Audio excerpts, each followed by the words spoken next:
అందరికీ నమస్తే అండి. అందరూ ఎలా ఉన్నారు? బాగున్నారా? నేనైతే సూపర్‌గా ఉన్నానండి. ఈ రోజు ఒక మంచి యూజ్‌ఫుల్ వీడియోతో మీ ముందుకొచ్చేసాను. అదేమిటంటే, మన ఆనందాలను చెడగొట్టే వ్యక్తులు ఎవరు?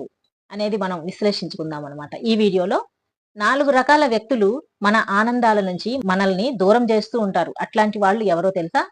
నంబర్ 1, ఎప్పుడు చూసినా నెగటివిటీ గురించి ఆలోచిస్తూ ఉంటారనమాట. ఇట్లాంటి వాళ్ళు మన జీవితంలో ఉన్నారనుకోండి, మనకి కూడా వాళ్ళ యొక్క నెగటివిటీ అనేది అంటుకుంటూ ఉంటుంది. ఇది అంటు జబ్బు లాంటిదనమాట. ఎవరైతే ఎప్పుడు నెగటివిటీ గురించే ఆలోచిస్తూ ఉంటారో, ఇట్లాంటి వాళ్ళతో స్నేహం చేసినప్పుడు మనకి ఆల్రెడీ ఉన్న సంతోషాలకి దూరమైపోయి, వాళ్ళ యొక్క నెగటివిటీకి మనం కనెక్ట్ అవుతూ ఉంటాము. మన జీవితంలో అప్పటి వరకు జరిగిన సంతోషాలు ఏవైతే ఉన్నాయో అవన్నిటిని దూరం చేసుకుంటూ ఉంటాము.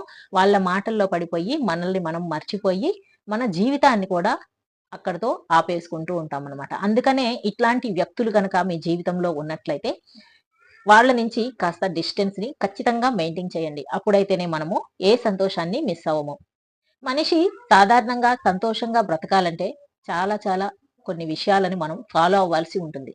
అందులో నంబర్ 2, కొంతమంది ఎప్పుడు చూసినా అవతలి వ్యక్తుల గురించి మన దగ్గర చాడీలు చెప్తూ ఉంటారు.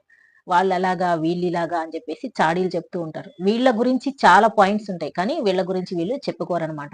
ఎట్టి పరిస్థితిలోనూ వీళ్ళే మంచి వాళ్ళుగా, వీళ్ళే నంబర్ 1గా అనుకుంటూ ఉంటారు.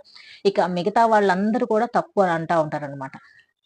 ఇట్లాంటి వాళ్ళ మాటలు గనక మనం నమ్మామనుకోండి, మన మైండ్ ఖరాబ్ అయిపోతుంది. మనకి ఎన్నో పనులుంటాయి దైనందిన జీవితంలో, వాటిని చక్కగా సమకూర్చుకోవాలంటే, వాటిని చక్కగా చేసుకోవాలంటే, ఇట్లాంటి వ్యక్తులతో గనక మనం ఉన్నామనుకోండి, మన సంతోషాలని దూరం చేస్తూ ఉంటారు. అవతలి వ్యక్తుల యొక్క అనవసరమైన విషయాలను మన దగ్గర ప్రస్తావిస్తూ ఉంటారు. అంతేకాకుండా మన బుర్రని పాడు చేస్తూ ఉంటారు. కాబట్టి ఇట్లాంటి వ్యక్తులు మీ చుట్టూ ఎవరైనా ఉన్నట్లయితే దయచేసి ఇప్పుడే అవాయిడ్ చేయండి. ఇక నంబర్ 3, కొంతమందికి జీవితంలో ఎటువంటి గోల్ అనేది ఉండదండి. వాళ్ళు ఏం సాధించాలనుకుంటున్నారో వాళ్ళకే తెలీదు. ఏంటో తిన్నామా, పడుకున్నామా, తెల్లారిందా అన్నట్టుగా వెళ్తూ ఉంటారనమాట. అట్లా వెళ్ళటమే కాకుండా మనతోటి కూడా అలానే చేయించడానికి ట్రై చేస్తూ ఉంటారు.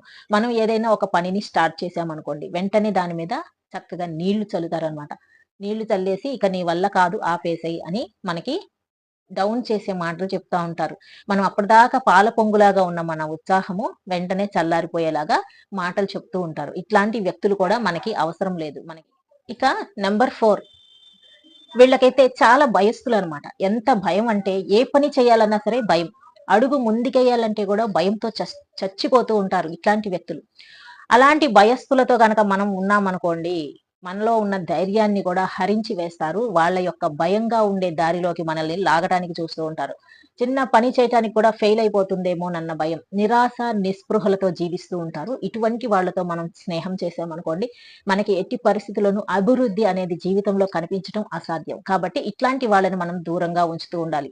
ఫర్ సపోజ్ మనం ఏదైనా ఒక మంచి పనిని చేయాలి అని అనుకున్నామనుకోండి, జీవితంలో అభివృద్ధిని సాధించడం కోసం. అందులో ఓటములు ఎదురవుతాయి, కష్టాలు ఎదురవుతాయి. వీటన్నిటిని దాటుకొని వెళ్ళినప్పుడు మాత్రమే నాకు గమ్యం చేరువవుతుంది అన్న నమ్మకంతోటి మనం పని చేస్తే మధ్యలో వచ్చే కష్టాలకి ఏమాత్రము మనం భయపడం. ఎప్పుడు కూడా సముద్రాన్ని ఈదాలి అని అనుకునేవాడు అలల శబ్దానికి భయపడతాడా? అస్సలు భయపడడనమాట. ఎందుకంటే మనసులో ఖచ్చితంగా నిశ్చయించుకున్నాడు, సంకల్పించుకున్నాడు సముద్రాన్ని ఈదాలి అని.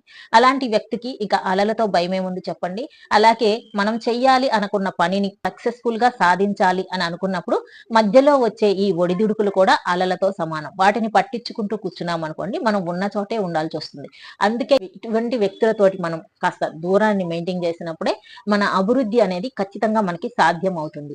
ఎవరైనా సరే దుఃఖంలో ఉన్నప్పుడు మనం సహాయం చేయకపోయినా పర్వాలేదు కానీ, వాళ్ళకి అగ్నిలో ఆజ్యం పోసినట్టు చెడు మాటలు చెప్పి వాళ్ళ దుఃఖాన్ని ఇంకా పెంచి, అంటే ఎవరైనా సరే వాళ్ళ స్నేహితులతో ఏదైనా విడిపోయి ఇబ్బందుల్లో ఉన్నప్పుడు వాళ్ళిద్దరిని వీలైతే కలపటానికి చూడాలి. లేదంటే గమ్మునుండాలి. అలా కాకుండా ఇంకా ఇంకా వాళ్ళ గురించి ఎక్కువగా మాటలు చెప్పి, ఇంకా ఇంకా చెడు వీళ్ళ మనసులో నింపి, వీళ్ళకి మనశ్శాంతి లేకుండా చేసి, వాళ్ళిద్దరి ఎడబాటుకి కారణమైపోతూ ఉంటారు కొంతమంది. ఇట్లాంటి వ్యక్తులు మాత్రం మీకు జీవితంలో ఉంటే, అలాంటి వ్యక్తులు ఏది చెప్పినా సరే నమ్మకండి.